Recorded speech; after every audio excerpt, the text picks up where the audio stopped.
I'd like you to talk a little bit about how you came to be a concert pianist and how being a concert pianist led you to transit into being a systems philosopher. How did that work?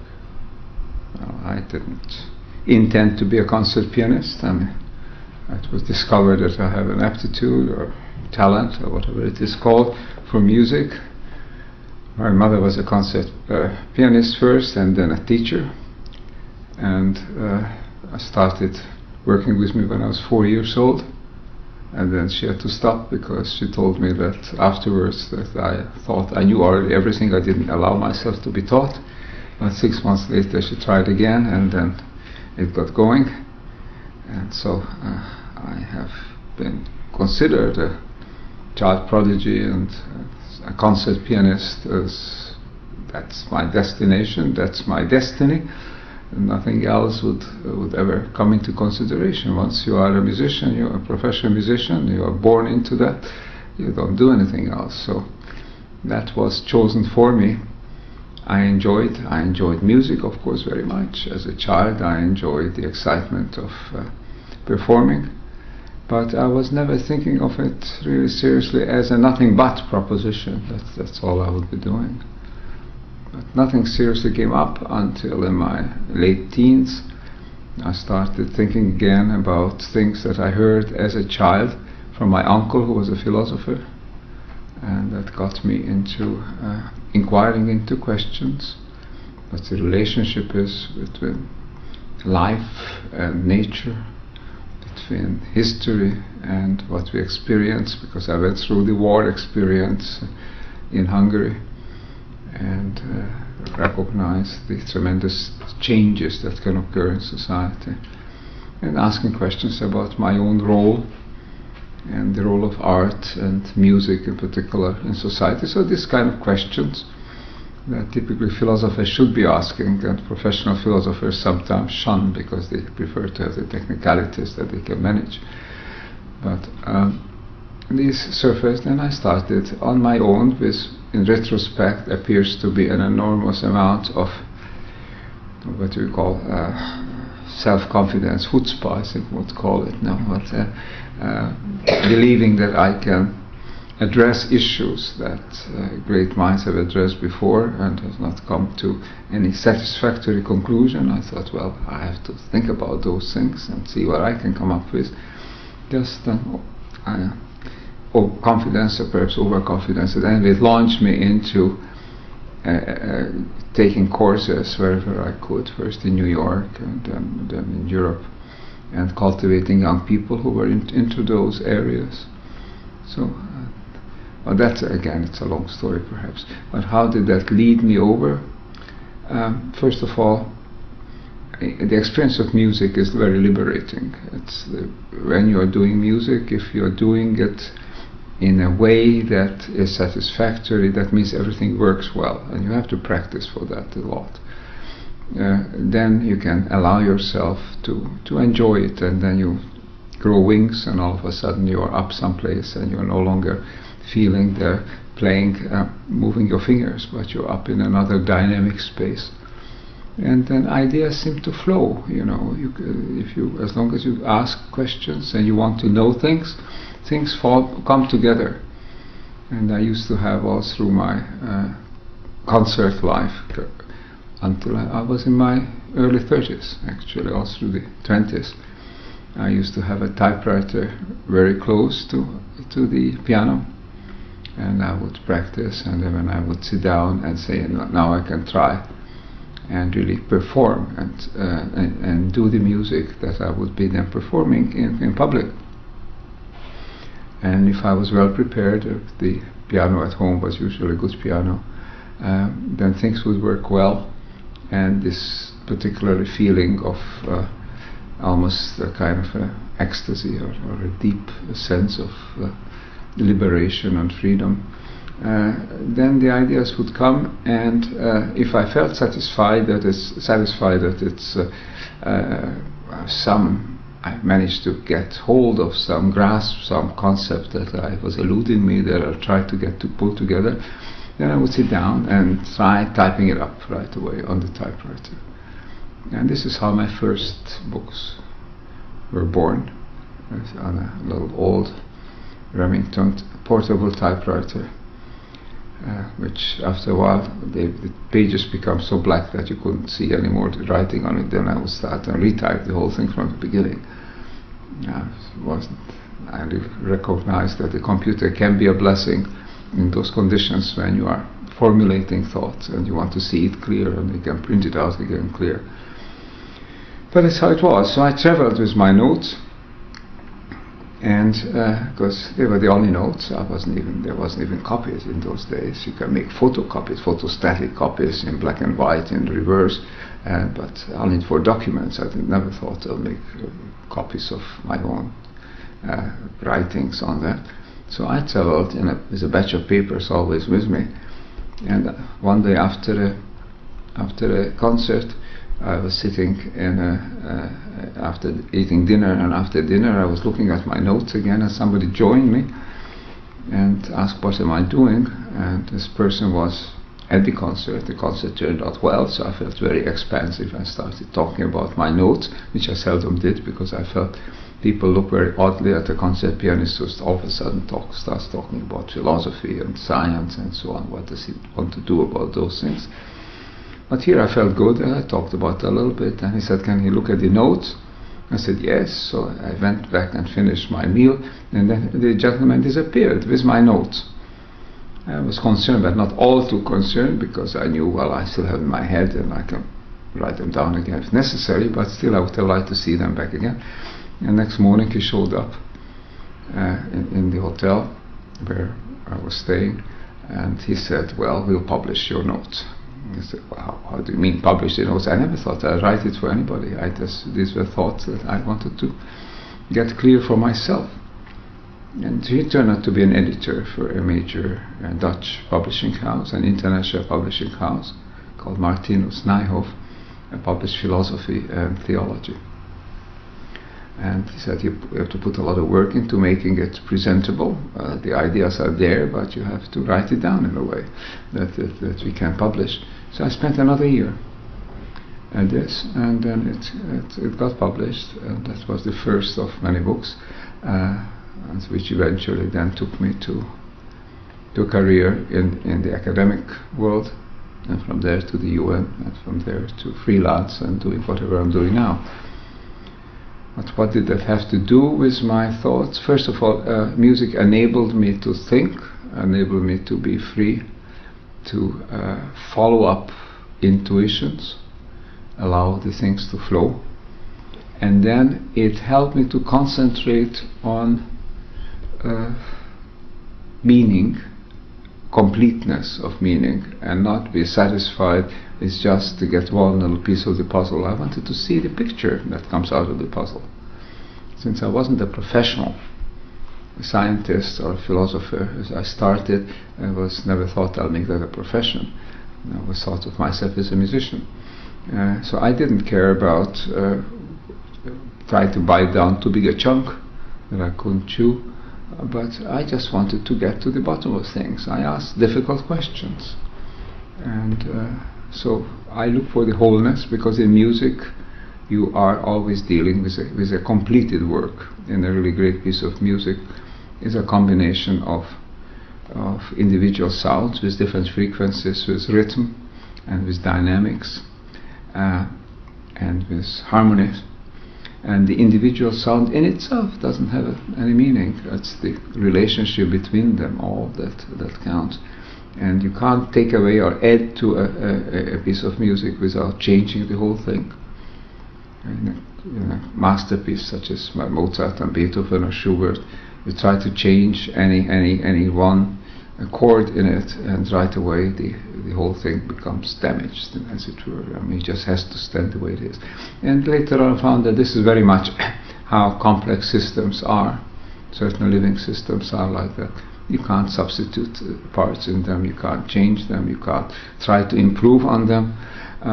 If they are healthy, if they work well, then they are a complete whole. So I was looking for this kind of complete wholes and asking myself, how come that they arise in nature? How can they arise, such complex things? And how from simpler beginnings in the world, and how am I related to them, and how is society related to them. So these are the questions that occurred to me as I was beginning this career of inquiry. Did you encounter resistance or opposition or dubiety from people who were specialized in one or another discipline and who kind of may have resented your being such a generalist? Did you encounter any of that sort of thing? Yes, frequently. This is territoriality is very pronounced in the academic world, and you don't get people except on the very top. Young people perhaps, and on the very top. You have people who will be free or be happy to try to help you by speculating, by thinking what it is that they are doing. The rest are academic specialists, often technicians, often career-minded people, and they just want to see that they pursue their own particular specialties, and other people should not be concerned about it, and certainly not put their foot into it, because they are not likely to be able to know as much about it as they do. And the specialist, knows a great deal about very little. And they always say that the generalists will know very little about a great deal, but they don't want to have in their territory anybody coming in who knows very little about it. So how to be a generalist of the kind who knows the elementary essential factors about many different things. And you have to be able to filter things out. Filter out the techniques, filter out the controversies, and ask what is really essential. And sometimes you find it in a major work in one page or in a couple of paragraphs, usually in conclusions, usually by people who dare to speculate on what it all means. And the rest is technique, the rest is criticism of prior work and trying to show that you know better. Well, I know that you were influenced by Whitehead and that you worked with Ludwig von Bartholanthy to originate what's now called general systems theory. Can you kind of talk about the link between those two thinkers and how you came to work with Bartholanthy? Well, Whitehead was my first love in terms of systematic philosophy. Since the questions that I asked were embracing questions and I want to know about relationships, I soon realized that I'm looking for something that shows how an individual or a society or a whole biosphere perhaps can be considered a single system. I didn't know it called a system at the time, but I recognized that Whitehead developed what he called the organic metaphysics. And process and reality in his main work, process is more important, was always to my mind, than identifying things the way they are, because things are not static, things move. And so these things grow and develop and vanish and get reborn and resurface, etc. Nothing is the same way as it was before at any given time. So Whitehead gave me a great deal of satisfaction. Again, with that confidence of a very young man, I decided to study Whitehead very carefully,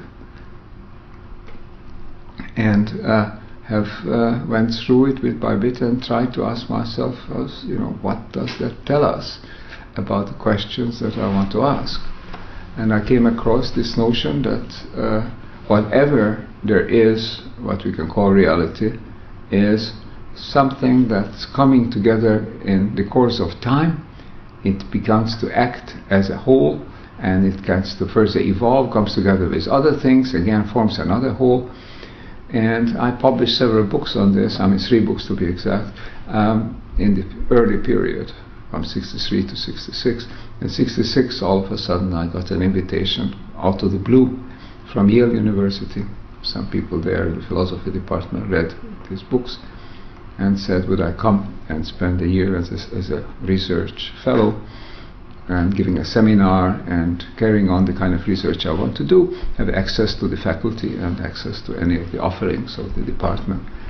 I went to Yale, and there I met among others, a very remarkable philosopher of science called Hansen, who killed himself very shortly after that because his hobby was to fly planes, and he flew World War II Spitfires or whatever those planes were called, and he tried always to buzz his friends. At one point he just crashed with it.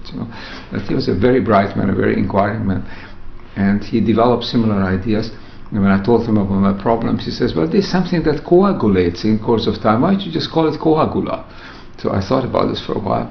In fact, I tried writing out my data become my first major work in terms of coagula, but I never really liked the terms. And then some of the students said, "But do you know, there's this man who developed systems theory, calls it a general systems. Maybe what you're talking about is a kind of a system."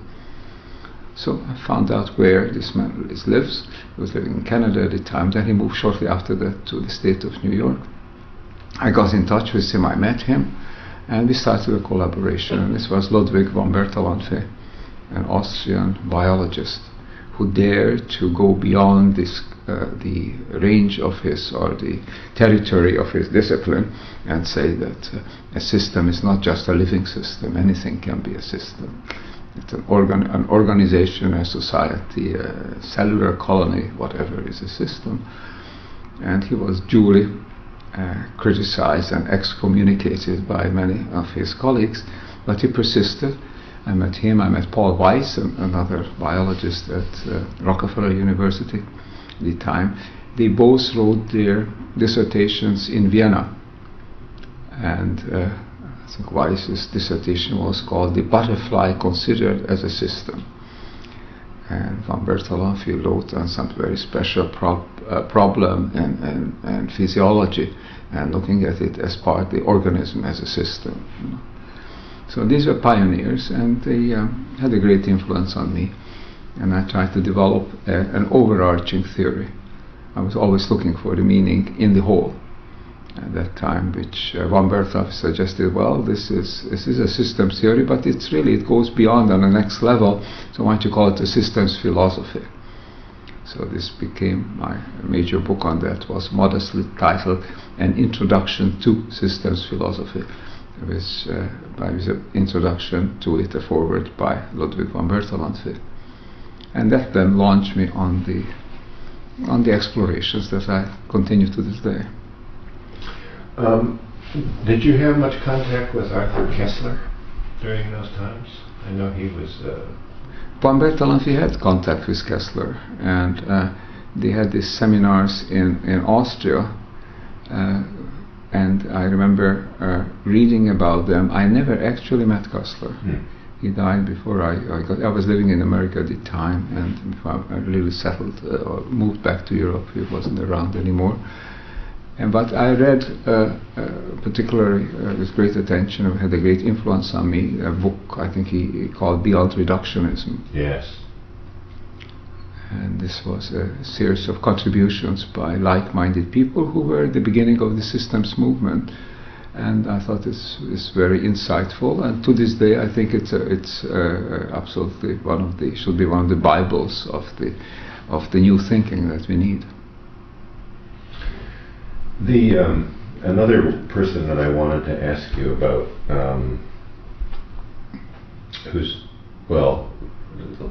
Janusz, is that the way you pronounce it? Janusz. Yeah. And his idea of autopoiesis and that whole, what contributions you saw him making in his work. Well, Janusz was a good friend. Actually, by the way, autopoiesis was originally thought out by Maturana, who was a biologist. Right, but Janusz picked up the notion, and the notion of evolution, worked with Waddington, a great biologist and ecologist.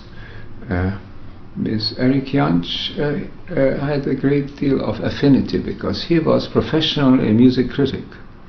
That was his work. And he moved into academia the same way I did, out of a personal interest from music. Only from the other side, I mean, I would play the concert and he would write a review of it next day, you see. He actually never reviewed my concerts, we never got together in that way. But when we met at meetings, brought together by Van Bertalanffy actually, we immediately found a great deal of empathy. And I remember sitting in a hotel room in Tokyo at a meeting of a systems science meeting in Tokyo in the very early 70s, I think. And Jansch just gave me his book, and he asked me to have a look at it, and he gave it to me in the evening after the evening session. And next morning I called him. I said, I've just finished reading it. I didn't sleep that night. I read through the whole thing. And we sat down again for breakfast. And I had, with all due modesty, I had suggested a title, and that's the title he adopted. That's the title under which it was published. Now, you must, in a way, prompt me. I can't think of the title at the present time. But Design, I know. Yeah, Design for Evolution. That was the title. Yes. Yeah. Are there other people that you worked with that you would like to remember in this kind of a brief autobiography, intellectual autobiography? Well, many people. Prigozhin among them. Ilya Prigozhin. Ilya Prigozhin, who even as a relatively young man came across these ideas that Jansch told me about. And Jansch said, you absolutely have to meet Prigozhin, you have to read him. I was very impressed because his exposition was heavily demonstrated in mathematics, so it seemed very complex. But I met Prigozhin. We had a number of times when we were sitting together and made excursions into nature, and he was just talking freely about his ideas. And this whole idea of a bifurcation and of a dissipative system, an open system, all these things that I started to work on with Van Bertalanffy. Prigozhin could show how these things works and how it works out, even on the chemical or biochemical level, physical-chemical level even, and he could show basic relationships which then earned him in 1977 the Nobel Prize. But he always felt that he is an oddball in a way. He's always way out, of others. He was always heavily criticized. He actually got the Nobel Prize. It doesn't take anything away from him because I think it was absolutely the right choice, but he got it more or less by accident because the jury couldn't agree on two other people, and he was there the third as a dark horse candidate. And so he was more surprised, Prigozhin himself, with the news than anybody else. But it was a marvelous thing because it gave a tremendous push to the legitimacy of this notion of evolution, of evolving complex systems. And we had many times been working together. The last time it was at the Spoleto in Italy, at the Two Worlds Festival. Menotti was one of the people behind it. And this Two Worlds Festival was music, art, as well as a science part to it. A Two Worlds Science Symposium or so. And on the form of that, in the framework of that, at one point, a very popular anchorman in Italy ran a program where he asked Prigozhin and myself about what we thought, what our ideas were. And I went through trying to answer the questions. And when Prigozhin was coming on then the air, and the man asked, the anchorman asked him, Professor Prigozhin, what are you working on now? And Prigozhin talked non-stop for 25 minutes, so that was the end of the program. He never got any other question. And I asked him afterwards, why don't you let him ask you questions? He said, well, I'm not at all sure that those are questions that will be friendly or I can answer. This is, you asked me what I'm interested in. I told him what I'm interested in, what I'm working on. But he was always defensive. It's truly, when you are coming out, even if you are, at that time was a Nobel laureate, you still had the feeling that all those people working on the little bits and pieces and the very specialties looking at you and you not taking you seriously. So that's a prize one to take. But I was never considered myself a professional philosopher or a professional anything, actually. I don't like to consider myself a professional pianist either, although I was making my living on that for a long time. And then afterwards in academic life, of course, I'm making a living as a professor, but I don't like the whole idea of professionalism. I think I like to go where I want to go, and if people don't want to follow me, it's okay. As long as I think it's interesting to go there, I want to get there. Well, it would be absurd, really, for me to ask you to summarize your work. Are there a few key concepts that you think are really important, looking back now, as you kind of are able to distill the essence of the conclusions you've come to? Well, one of the key concepts is that the world is not built either as a mechanism or as a layer cake. I mean, it's not a mechanism that you can take apart, you can manipulate. It's a highly integrated thing. It's more like a living system. And it's not a layer cake in the sense that there isn't just a physical strata and then a separate biological or living strata and then a cultural one, or even perhaps afterwards a spiritual one. My conviction is that it's all a single, enormously complex but extremely harmonious dynamic system, of which has these many aspects, many different levels at which you can ask questions. You can enter into a dialogue and you get the kind of answers depending on the questions you ask. But it's a self-evolving system, and the whole cosmos is basically a highly intelligent, goal-directed, but not mechanically goal-directed, but overall goal-directed kind of a system where it just moves toward complexity, moves toward harmony, moves toward relationships, wherever and however it can find it. So it is not a single kind of goal built into it from advance, but it just makes use of whatever is possible, whatever energy is possible, whatever information is available. It makes use to develop into these more and more complex systems. And at the same time, this is the last thing perhaps I should add on to this, or the third basic notion, is that it also has an aspect of mind. Mind and consciousness is always part of the system. It's not something outside of it. I'm very strongly against the view that consciousness emerges at a given point, like a complex system, like a brain, all of a sudden it starts producing consciousness. I think consciousness was there at all points. A complex system manifests consciousness in a more complex way. You need a complex system to be able to bring out the potentials of what is consciousness, which is there in the cosmos. To make it visible, to elaborate it, to make it workable. But the consciousness is there in the cosmos, was there from the very beginning. And it's evolving in the course of time in association with matter energy. I mean, energy is of course more substantial, more essential than matter, but what we call matter is a kind of a condensed form of, or stationary form of energy. And so I would add that the insight is this, that consciousness is universal.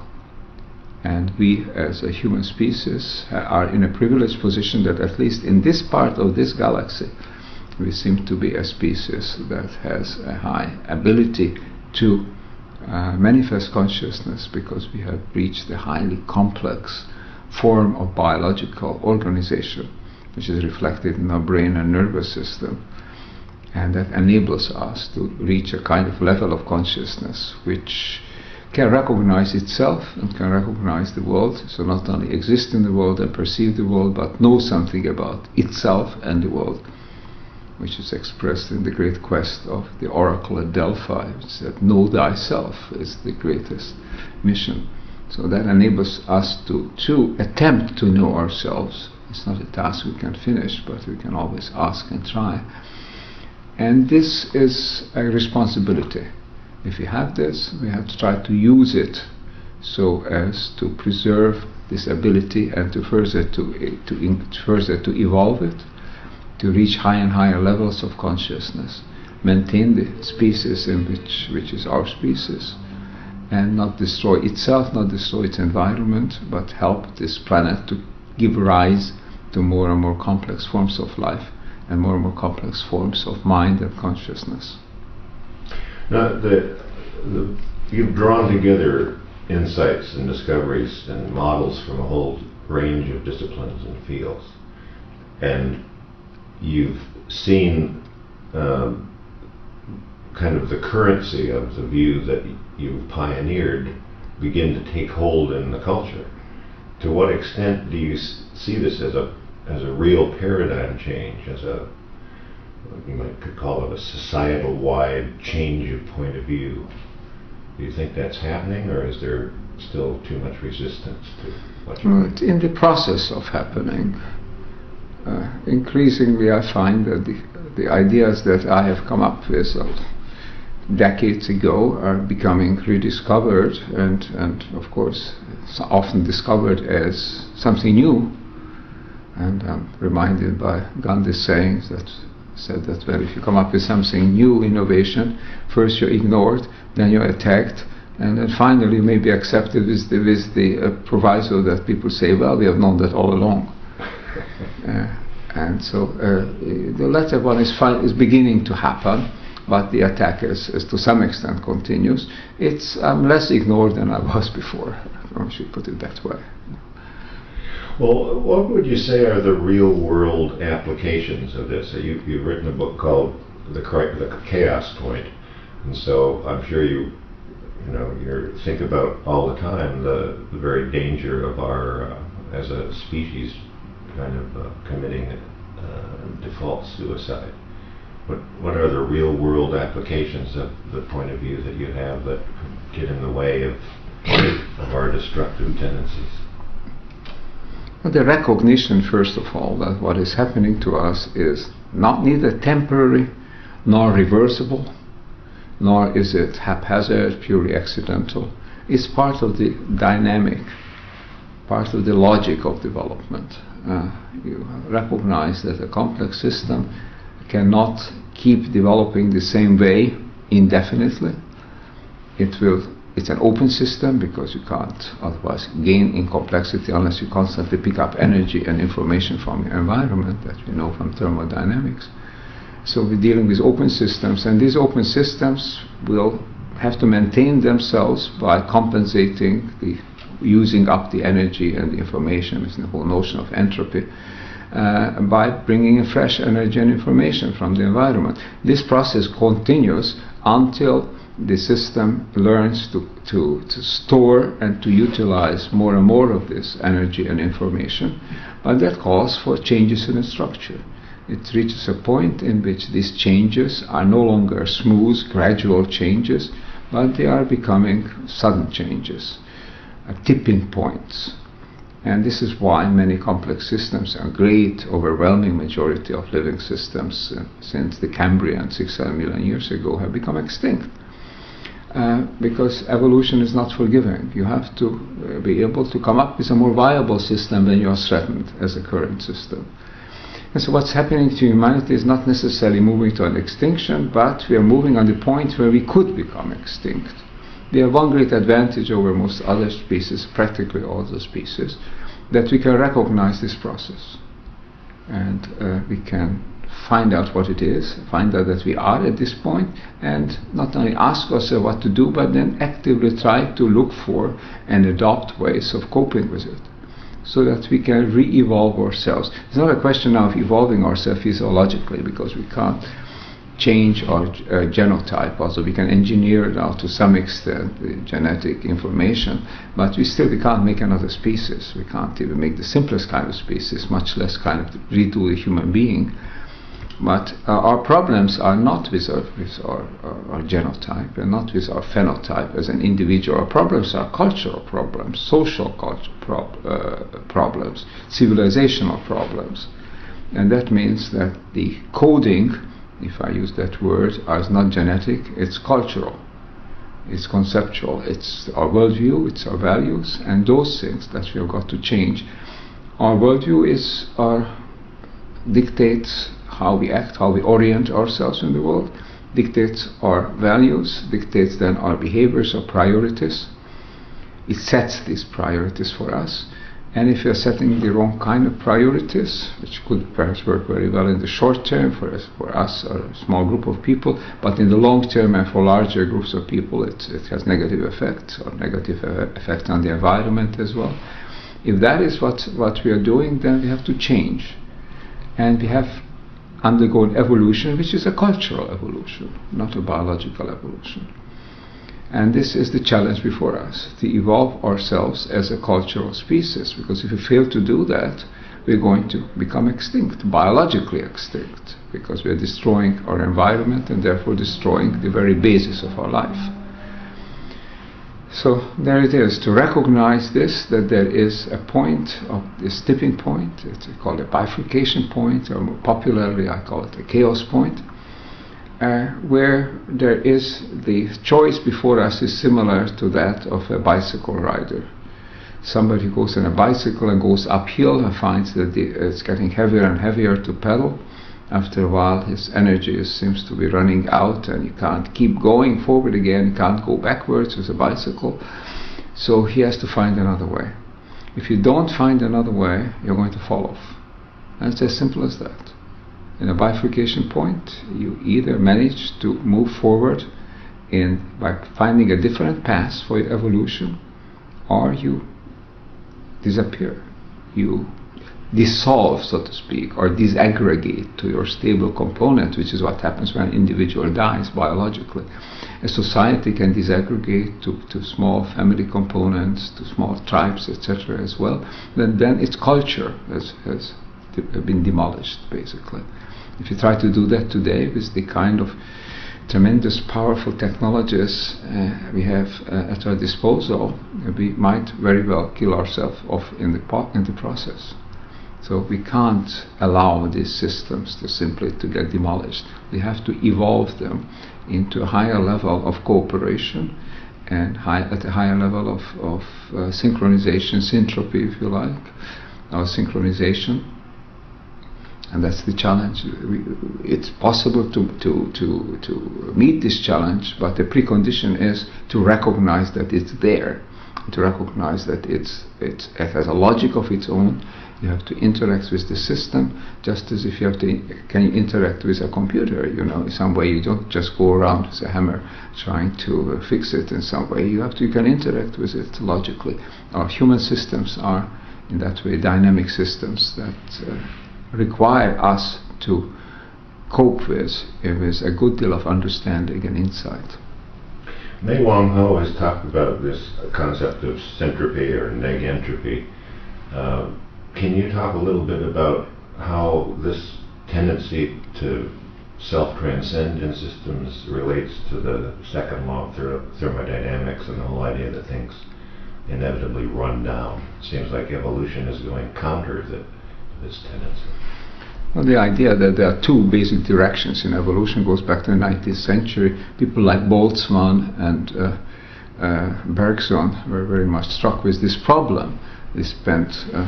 They wrote many brilliant things about it, having somehow, according to Henri Bergson's terms, an élan vital, a vital impulse that moves you against the stream. It's like salmon swimming upstream. I don't think that there is a contradiction between the two kinds of things, as running down and running up or winding up, because running down is this very special case of a universal tendency, and it applies to closed systems. Closed systems which are closed off from their environment in such a way that there is no matter, energy or information can penetrate their boundaries.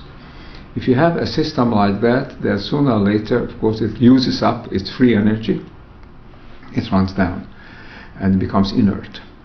But there are no closed systems in the world. It's not a description of the real world. It's an idealization. It was considered that the universe is a closed system, because where else would get energy and information from? But now we know that the manifest universe actually is based on a virtual energy field, which I consider is also an information field, which is constantly feeding in fresh energy and feeding in information. So that nothing in the world is a closed system. Nothing in the world runs down. I don't think the universe is running down.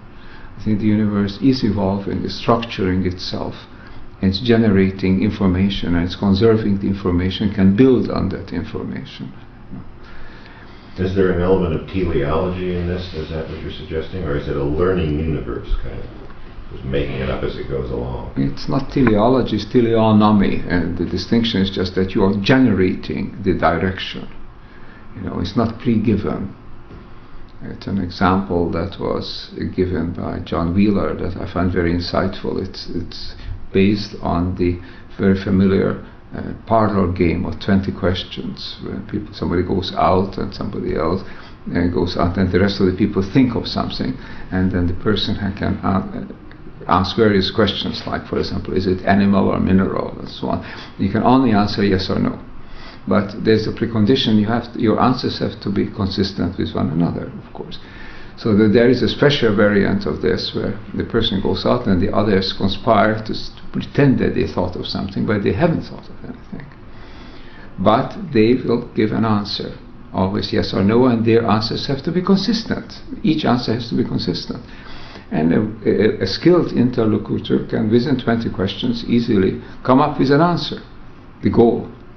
It was the lamppost next door, or the cat of the neighbor's cat, or whatever that you were thinking of. And why? Because consistency. Once you say it's animal rather than mineral, then you are limited to the animal domain. Once you say it's a feline, then you're limited to the cats, etc., etc. So consistency in a game or any kind of an open system can move toward a favored ending or result.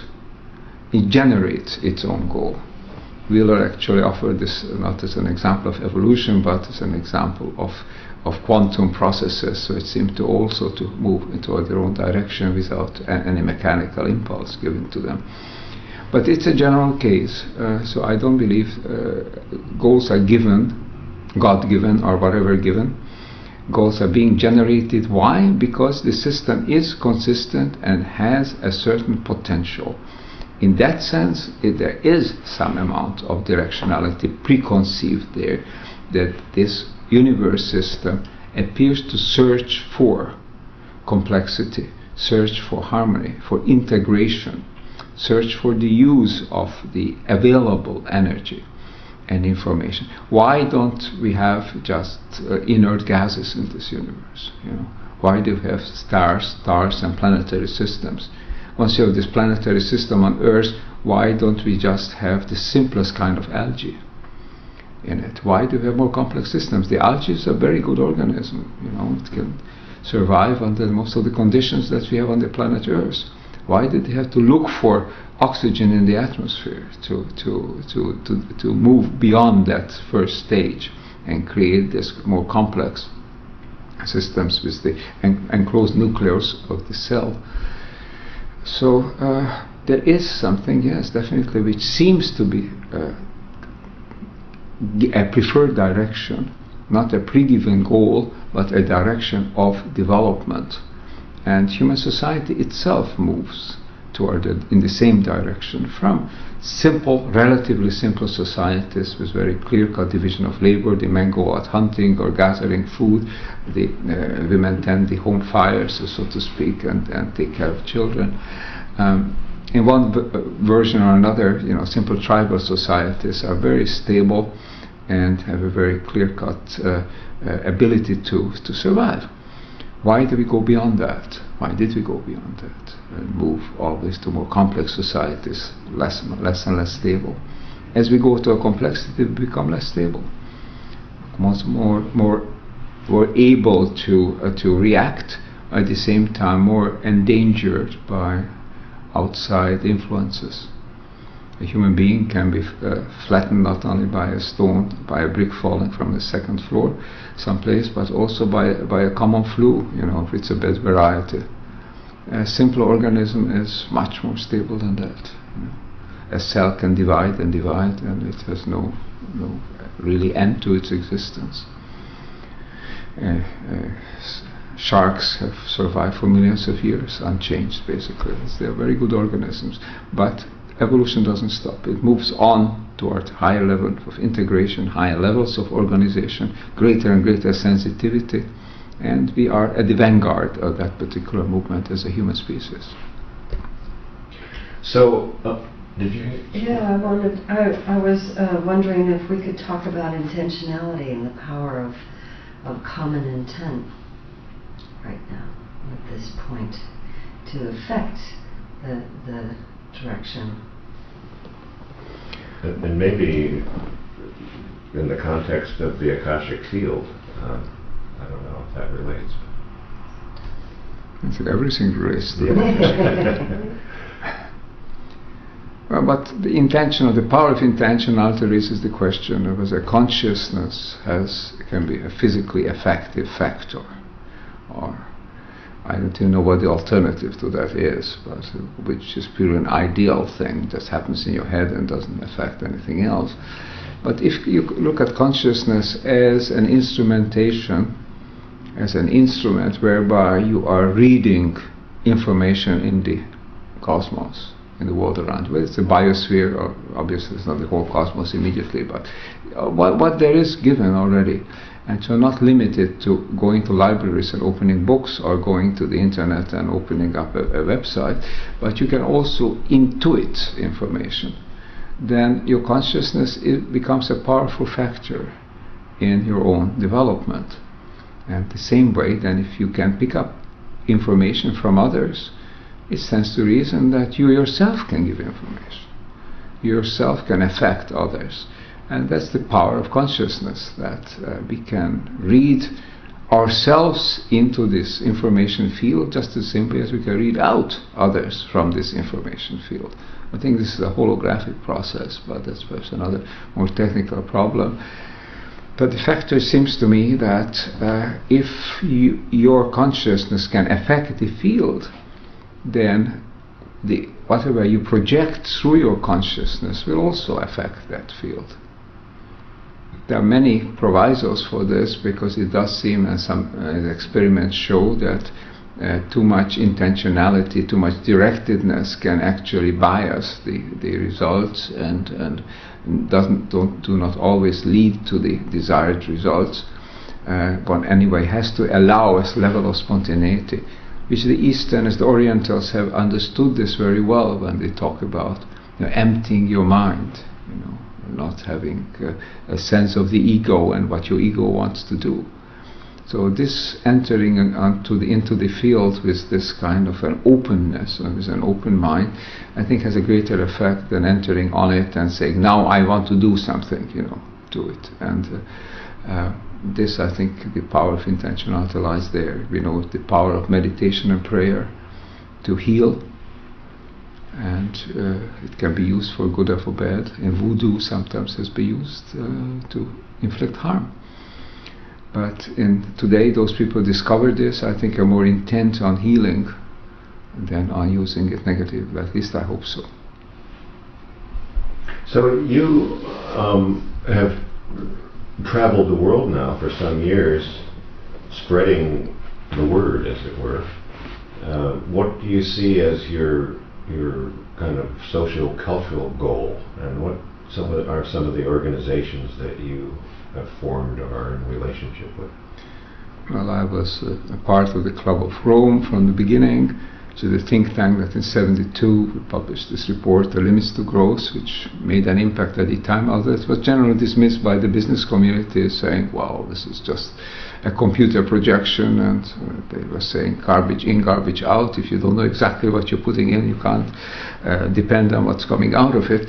But the idea got hold of, I think, of the leading circles of altogether, of the mind of mankind, you could say, that there are limits to growth. You just can't keep going forever with the same kind of growth processes. Sooner or later it becomes cancerous.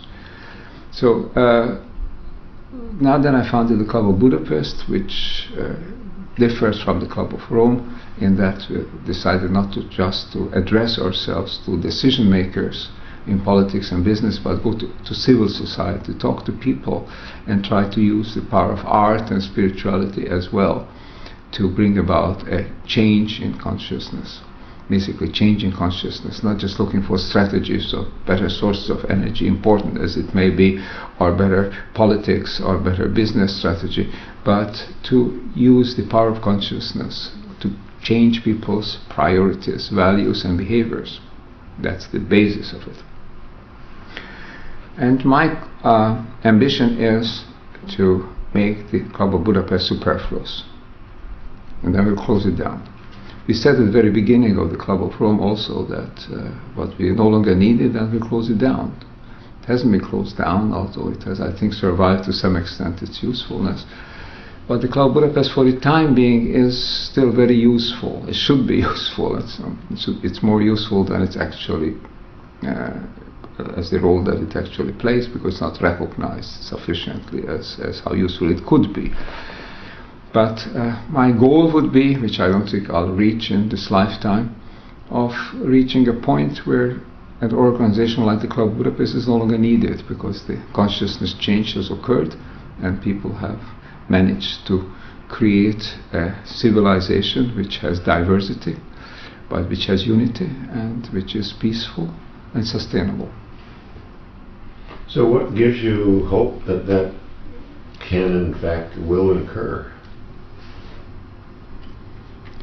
I don't have a conviction that it will occur. I have a hope that it may occur, because the human experiment with this high level of consciousness is so precious that if it came this far, I mean, to let it go, fall by the wayside out of stupidity, out of short-sightedness, seems to be such a cosmic waste.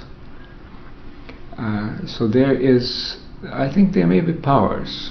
Sometimes I hope, I tend to suspect that there are higher forces being concerned about our fate and helping us to develop this kind of a new civilization that we so desperately need.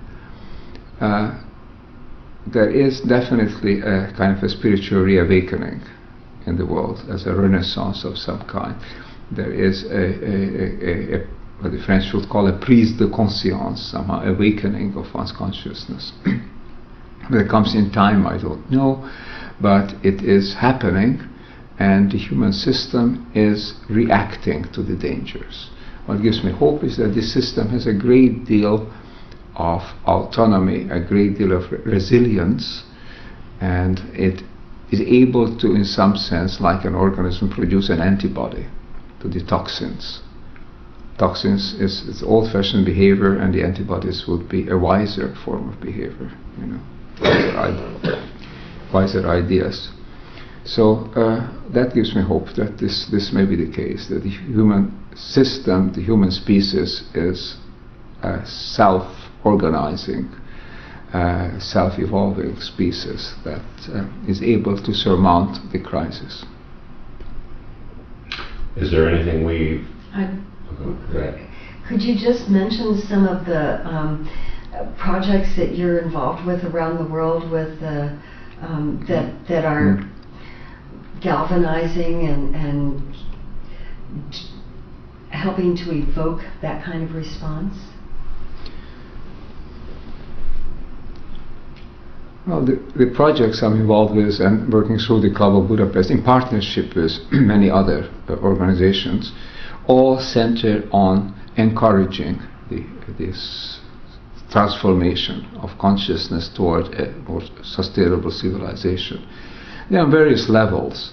We have operated for long with the idea that we have some key individuals who will come out and state the importance of this kind of change, and therefore will help others to move in that direction, and we're giving prizes to these individuals. We had Bishop Tutu and Shimon Peres and Nelson Mandela and Gorbachev and Havel and so on. They were received planetary consciousness prizes in the framework of a celebration that we hope to get to the press and to make people understand why these people received this prize.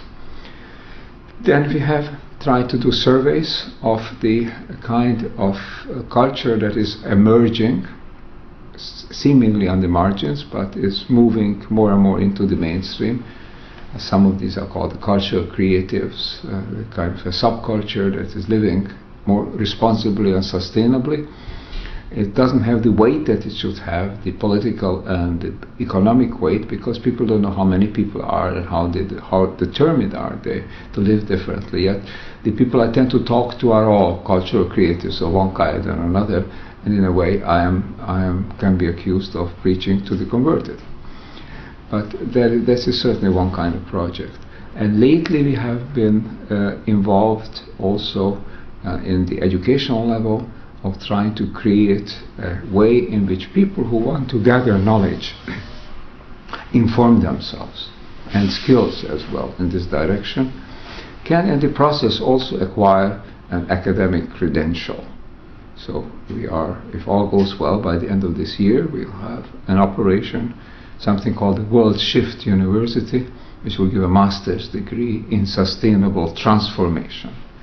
Transformation that is required, but it has to be sustainable in itself and move toward a sustainable world.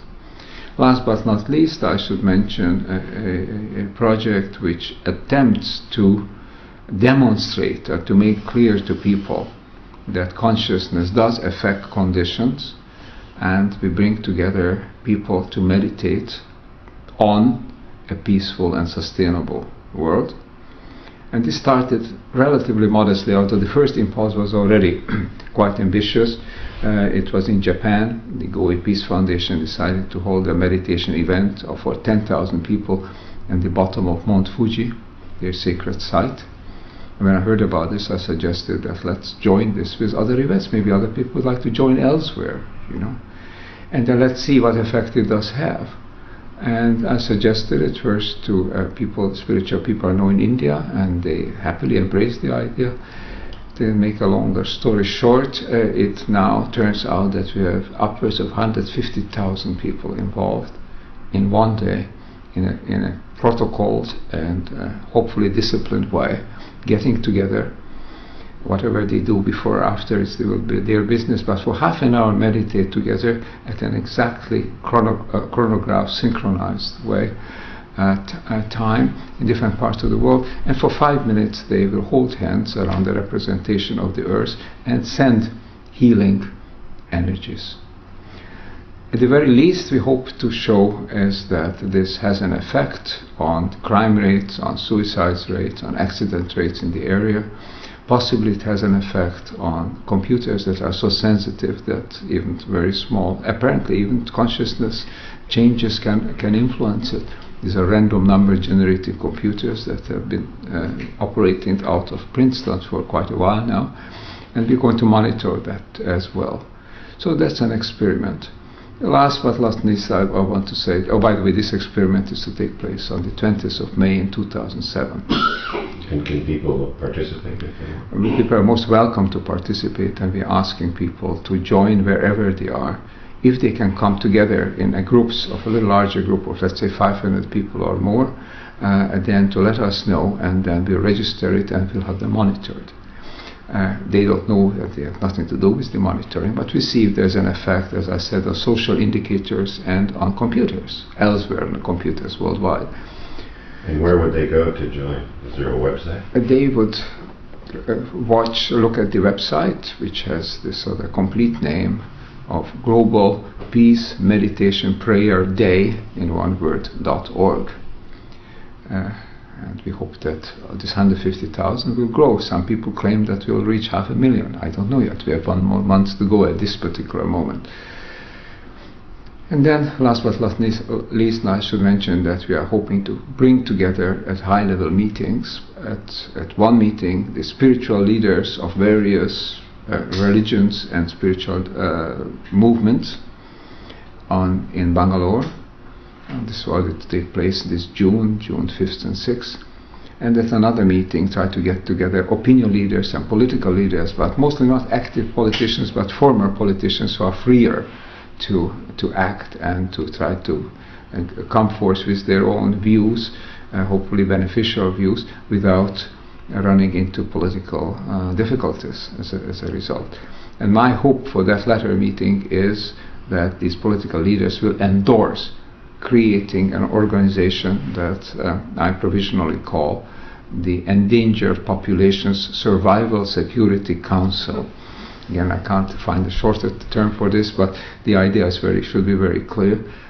As climate change is occurring, as poverty is deepening and marginalization is increasing, all these are threatening the poorest populations in many parts of the world, especially those who are exposed to drought and to flooding, and as well as to lack of water, safe water. And there could be hundreds of millions of people really seriously threatened already in the next 4 to 5 years. And there's no special provision made for these. So I'm suggesting to create an organization, which we have been offered a headquarters building already in Geneva with the staff to do this, to monitor the situation and call attention to what is happening, what the threats are, what the time frames may be, and to try to mobilize the funds and the intellectual capital to come to the aid of these populations. Who are you doing that in partnership? Begin what that's called? Well, we are doing the Spiritual Summit and the Political Summit in partnership with the Art of Living Foundation. In fact, the meetings themselves will be hosted by the Art of Living Foundation, headed by a very remarkable spiritual leader called Sri Sri Ravi Shankar.